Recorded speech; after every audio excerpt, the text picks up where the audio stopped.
Hi everybody and welcome back to B2B NAV. This week you've got myself, Matt and Ollie, and we're focusing on the topical issue of data-driven marketing. Should we kick off with a simple one? What is it? I suppose it's the process of using data to inform your marketing decisions. Okay. And has that not always been the case? Why is it cropping up more and more at the minute? I suppose what's happening these days is that we've got more access to data and more technology in place to help analyse that data. Yeah. As we're getting more and more volumes of it. I mean, big data's been a term for years. And I think big data people sounds are like starting to try. but that's been knocking around for a long time now, hasn't it? In the sense of it, which I don't think many people have actually had the tech or capabilities to actually embrace it or own it or even like dabble in that space. I guess I think you made a point when we spoke about this previously that it's very much been theoretical for most people. Yeah. Unless you're an organisation that already has a vast warehouse of data and the capabilities to really start delving down, modelling that data, analysing that data. Yeah. I can't imagine what percentage of companies that kind of accounts for, but I'm assuming it's less than 1%. Yeah, okay. And when we talk about data-driven marketing or the whole data debacle as it is at the minute, following things like the great hack on Netflix and the Cambridge Analytica scandal and those kind of things, I think that for me has brought data to the forefront of a lot of people's minds. Yeah, made a bit of a scary / bad word. Yeah, potentially. And you're hearing, that data's more valuable than oil or whatever it is, and all these kind of things. These are things that you're hearing regularly amongst different peer groups and things that have been thrown around at the minute. Is it something we should be frightened of, do you think? Well, I suppose with the likes of GDPR coming in, last year now, enough people think that the answer to that is yes. Okay. As more and more companies are gathering data on us and we don't know what's out there, I suppose people have a right to be a bit worried about what everybody's gathering, especially because we see that time and time again in the last 5 years that companies' security isn't always up to scratch. Sure. In terms of data breaches and leaks and that kind of thing as well, okay. Yeah. And in terms of, I guess, let's delve a bit deeper into you, so your personal preferences. How precious are you about your data? Me personally, not very. Okay. Which isn't particularly secure. I'm in the same boat, so I'm probably in that camp here. Yeah, so I'm a person who I probably only have 2 or 3 different passwords. And are you accepting T's and C's readily and freely? Never read a T and C once. Okay, I appreciate the honesty. Yeah. Never read an end user license agreement, whatever it is. Scroll down, tick that box. No, but I was surprised listening to the 99p Gen Z podcast with the younger guys. I think they're arguably more data conscious than maybe our generation was, as what I've seen at the minute, because on their own podcast they were discussing it and they were like, I wouldn't click accept on a T&C. And I was like, really?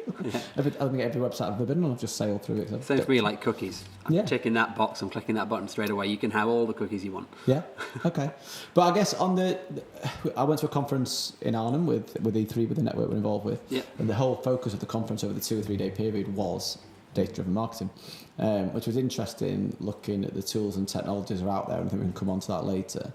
But in reality, for the average business at the minute, and say the average business, we're talking SMEs or even some global businesses that we work with, how much data do you think people actually have? How well do you think they know their customers or clients at this? I think there's probably a bit of a difference between how much data they have and how much data they have ready to actually use in a way that they can manipulate in a useful way, not using that as a bad term. No. For example, I'd assume that they've got at least a record of every company they work with and probably have worked with, potentially ever, but at least for the last few years. Yeah. But have they supplemented that data with extra information, sort of company size and company turnover and things like that? Sure. In some cases, yes. In other cases, that might be down in a notes field somewhere else that isn't really ready to be kind of pivoted in a spreadsheet for.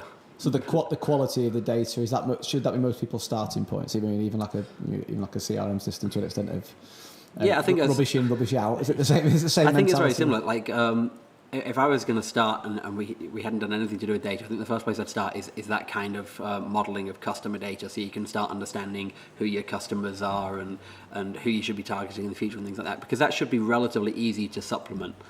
So ideally looking at who your ideal customer could be, buying patterns, what kind of products, services, and you can start taking that further. We've talked about this in regards to the likes of when you're approaching like a new business deal, a sales opportunity?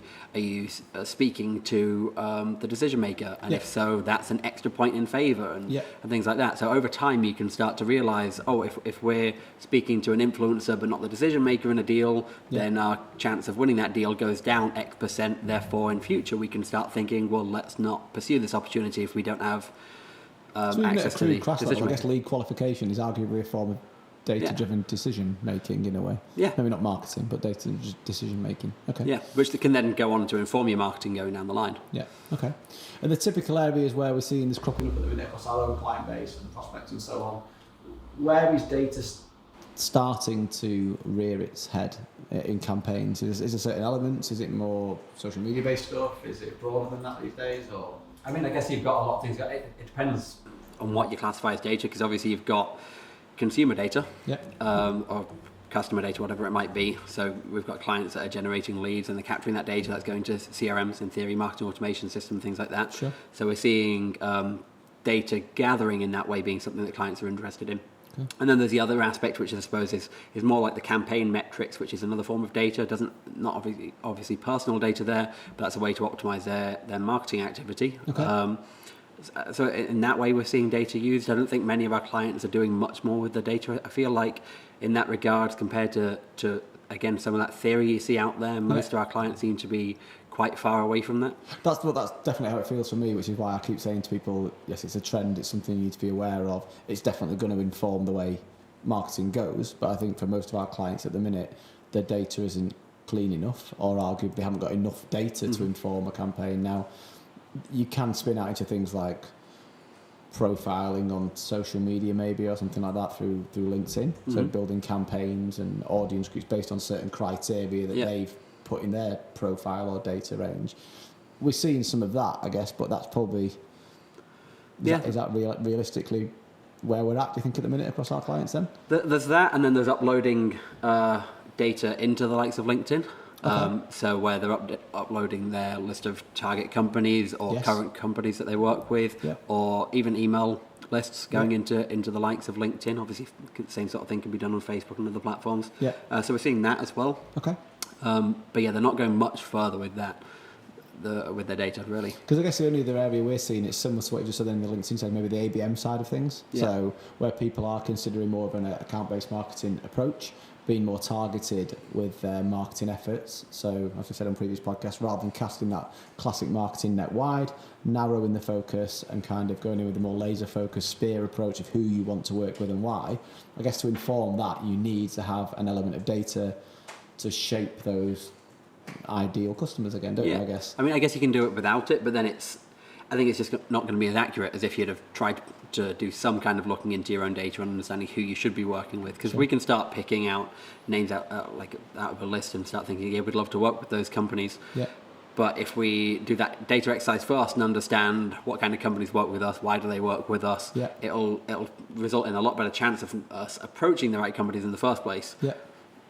And then, I guess tied to ABM, you've got kind of the test and learn initiative, so what's being called, I think, strategic phase. You put a campaign out there to work out what works and what doesn't work. Obviously, you need the data that comes back off that to inform those decisions, whether it's A/B testing or whether it's the test and learn kind of focus as well. I think I've seen more data-based decision making coming in there as well with the results side of things. I'd say so, but what I think a lot of people, from my experience, don't realise is that you kind of need quite a lot of volume of data to make accurate decisions in that regard. So with regards to, let's say, A/B testing, to take a simple example where you're testing two ads against each other. Unless you're getting significant differences, significant statistics, and I love it. That's the one, statistical significance. Unless you're getting vast differences in those two, in the results for those two tests, then what you're getting really isn't a meaningful result. And you can be making a decision based on kind of just luck of the draw. One more person logging on to LinkedIn that day and clicking that ad can drastically switch the results. You do see that a lot in the percentage movements and things in reports, the way they're presented to clients, and I think we're quite big on trying to highlight whether it is significant this campaign did 50% better than that one, so like one more person clicked. Exactly. That could be swayed so easily. So I think people need to realise, particularly in B2B, where I think we normally deal with smaller volumes, higher value but smaller volumes, which means that we have to just be a bit wiser when it comes to the decision making. Okay. I guess where else does data cropping up at the minute? Where else are we seeing it? So we've got ABM, we've got test and learn. Any other areas where it's cropping up across our clients at the minute? I guess what kind of let's give me one second. Tools and technology. So what kind of tools and technologies are out there at the minute to better inform your data-driven infancy, as you'd call it that? So I'm thinking of things like Buzzsumo or things like that we use or that we've seen used. And again, at the conference in Arnhem, they went through a whole cycle of different tech out there that can help you in those areas. So we've got tools like, okay, let's focus on Buzzsumo first because you've mentioned it. Yeah. If anybody's not aware, Buzzsumo is effectively a content research tool, subscription based. I think you can get a quick free trial from it. If you've not used it before, it can be fun to play with. You basically put in kind of content that you're interested in or that you might want to write about, and it'll show you what other content's been produced in that area and kind of how much engagement it got, how many shares across the various social platforms, etc. With the idea being that if we want to go out and do a piece of content on data-driven marketing, for example, and we've seen that somebody has done that previously and it's got a lot of shares, that's great. That's a tick in our box to know it's a popular subject. If we see somebody's done a post about 5 reasons you shouldn't do data-driven marketing, we can equally go, okay, that was a popular piece of content. Let's go and do a top 20 or a top 50 of the same thing just to expand on it. So really it's a way just to help you understand what's resonated already, because there's so much content out there. You don't have to start from scratch all the time. You can build off the success and failures of other people. Well, I was amazed when I saw that one in terms of, when we introduced it a long time ago now, but I was also amazed across Europe. Not many people seem to have embraced it or be using it yet, but in the sense of how you can see what content is resonating, but most importantly, how to cut through that noise that you just discussed. So arguably, I flipped it on its head to say if certain pieces of the topic were being hammered and written about to a great extent, then do you want to produce a piece of content on that, or arguably would it go in a different direction? That's a different way of looking at it. And then the other one that always amazes me is it Answer the Public? Answer the Public is a big fan favourite, for lack of a better term. Customers, whenever you pull it out, it's really impressive. So again, if anybody's not familiar with it, it's a tool that uses Google autocomplete data to suggest content that you could be focusing on. So, for example, I was doing an example, going through it with a client yesterday, and we put in the term silica gel, really fun, popular topic for everybody. Sexy B2B right there. And it starts searching through the various different autocomplete suggestions from Google that use the term silica gel. So you're getting things back like, what is silica gel? How does silica gel work? What is this silica gel that's come with my new shoes and things like that? Yeah. And you can start realizing quickly that you can produce content around that will, again, start answering people's questions. And you can go a bit quirky with it, depending on what the reason you're producing the content is. If in this case we were talking about it from an SEO point of view, I won't delve into it, but with regards to that, if you create content and it's popular and people like it, it doesn't really matter if it's directly related to your customers or not, because if people are sharing it and linking to it, then it's benefiting your whole site. So and also, if people are asking those types of questions, and that can inform frequently asked questions and that kind of things like that as well. Yeah, so it's just a way to help you make content that people are actually looking for. And content doesn't mean a huge blog, like you say. It can be an FAQ that's a quick answer to a question that's being regularly searched. And do you think there's a risk with data-driven marketing that it could stifle creativity? Yes, 100%. Yeah. And I've got like 9 examples of that. Well, let's go to the examples in a minute. I guess the context of why I'm asking the question is, in a world of creativity, like you work with in a creative or a marketing agency, where everything's based around ideas and imagination, it seems like a much more analytical world to take it down we know statistically that 42% of people will react in such and such a way to such and such an advert, therefore produce that. It feels like it's kind of killing the essence of what is the creative era. I think what people need to understand in general is that the insights you can get from data are obviously valuable. Nobody's doubting that. Yeah. But you also need to realise that that's only half of a picture. Yeah. That there's something else going on. It's telling you what's happened, not why it's happened. Yeah. In the case of like campaigns and things like that, or in the case of obviously supplementing customer data, it's telling you the facts, but again about that customer, but not telling you why they picked you, for example, as a potential customer. I think we've seen a few examples. I've experienced a few examples where that's kind of gone wrong, I would say. Yeah. So I'm not sure if everybody would agree with me, but one example I think is Facebook, where not the Cambridge Analytica stuff aside, but I think they were seeing just sweep that there. just sweep that big issue aside. Pop that there. Yeah. But I think what they were seeing is that, you know, every time I logged on Facebook going back a couple of years ago, I was seeing all these videos, Lad Bible, proper tasty videos and things like that. Yeah. And each time I'm going like, oh, that's a pretty good video, or that meal looks amazing, like that, etc. More people see it. Yeah. But what I stopped doing over the course of a few months was loading Facebook, because I was like, I don't want to see it videos. I'm sick of those videos, and that's all I could ever find when I loaded the app. Yeah. And then I think it was about a year and a half ago now, they've really dialed that back. So you see much more content directly from friends and family, and less from pages, which really harmed brands like Lad Bible and Proper Tasty, who are no longer getting anywhere near the impressions that they were getting, or they've had to explore other channels. Mm-hmm. But I think they've gone down that route initially because they've seen the data says when people log on, they engage a lot with these, they like these, so obviously they like them, so let's give them more. Yeah. But they've kind of lost that vision in the process of what Facebook was there for in the first place, and the focus very much on how people are using it now, and let's just throw more at them because that's what they're doing. It's also making assumptions, isn't it, around it. The data is primarily retrospective, so it's what's happened, what's gone on in the past, not necessarily where people want to take it in the future. I know you can progressively profile and predictive data and that kind of stuff that people will talk about, but given we're so early on in the journey, predicting what people are going to want in your own business and your own team in 3 months' time, let alone how they want things to look and feel in 12 months, 3 years' time, or whatever it may be, might be a step too far at the minute, I think. So I guess the advice for people is, use the data, look at the data, analyse the data, but not to the detriment of I'd say what it needs there as well is, in, like say Facebook's example, is that core vision needs to remain, and the same applies to marketing and creative. So you need to have that core vision and stick to that vision if you believe that's the right vision, and don't stray from that just because the data says people like doing something else. There's examples from gaming as well, which I won't delve into too deeply, but where game developers these days obviously have access to huge volumes of data from how users are kind of interacting with that game, and you end up in a situation where they see users are pressing that button an awful lot. So what they do is they make it so that you can go in twice a day and press that button now. But what they're not acknowledging is that users really hate logging in every day to press that button, and it's just something that they've added because they've seen people were doing it, so let's add more of it.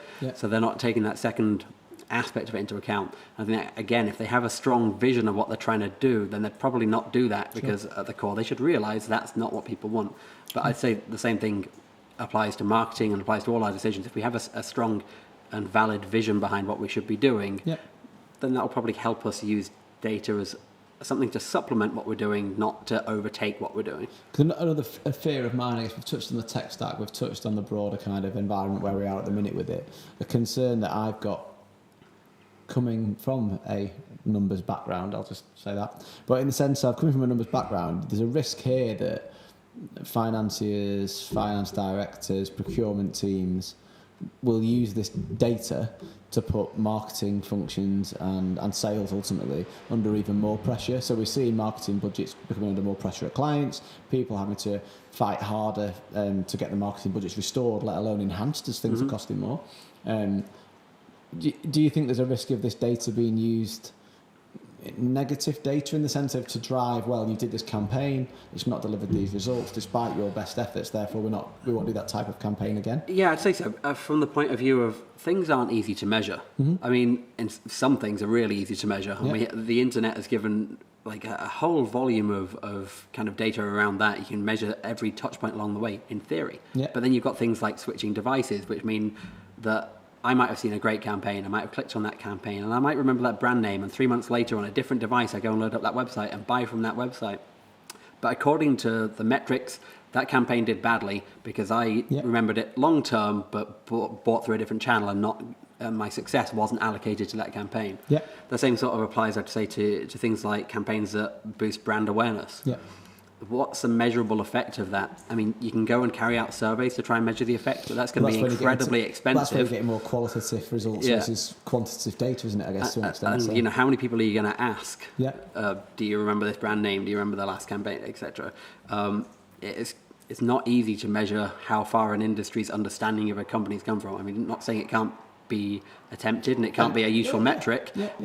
but it's just very hard to attribute the success of a brand awareness campaign, for example. So when you come back to what you're saying, and you have, let's say, a finance director walking into and asking kind of what the success of a marketing and sales function is, the sales function, I would expect, should always have pretty good results for what they've been doing. Yep. These sales guys have these targets. They've hit or missed them by this much. Yep. That's very clear. The marketing department has spent this much on campaigns. Won't always have something as tangible to show for it, and we're trying to move towards having more to show in terms of making sure that campaigns are generating results, but some campaigns just don't suit it, and I think that's why you see when budgets get cut, it's often cut from marketing first. Yes, no, absolutely. Okay, I think we've been around the houses there on data-driven marketing. Is there anything else particularly you'd want to add before we go into what a key takeaway might be for yourself, or? Nothing in particular, I'm afraid. Yeah, no, good. Okay, so what if somebody's taking away one thing from this podcast? What do you think in terms of data-driven marketing? I'd say just take data with a pinch of salt. Absolutely use data, but don't use it as your only thing that you're relying on, because there's obviously a lot of other things going on in terms of qualitative, in terms of just other things that customers are experiencing that you might not be able to measure. So data is only part of the picture, and just remember that. Yeah, fantastic. Okay, I think I'll echo that thought. So thanks very much. Hope you enjoyed this episode of B2B NAV. You hopefully know by now where to find us. You can go on b2bknowledge.com to access our free and gated content hub, helping clients, prospects and contacts navigate the ever-changing B2B marketing landscape. We'll look forward to seeing you next week. Thanks a lot. Cheers. Thank you.